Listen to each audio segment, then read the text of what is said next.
Okay guys, if you can see this, I'm doing a Destiny gun review today. So today it's going to be a little different. I'm doing it on my phone. And it's going to be on a X-Raid gun. Trying to build up my playlist is. And as you can see, it's a way different update. I think my Warlock has it. The gun that I wanted to use today. Didn't really get the look before I came.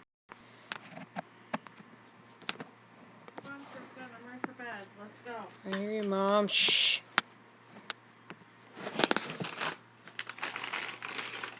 It's gonna do You have a whole damage. sandwich in here left. Shh.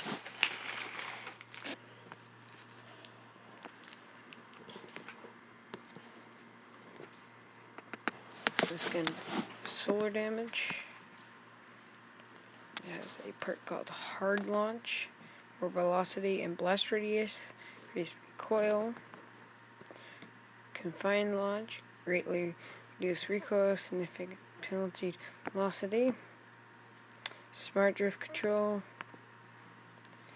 Tripod. This launcher tube can hold 3 shells, upgrade damage, heavy payload, increased warhead blast radius, javelin, increased warhead velocity, flared magwell, reload this weapon even faster. Mini. Rockets fired from this weapon split into several smaller shells upon detonation. These are just upgrade damages and Oracle Disruptor. This weapon deals bonus damage to oracles and photo glass. And that is about it for my review today. Goodbye.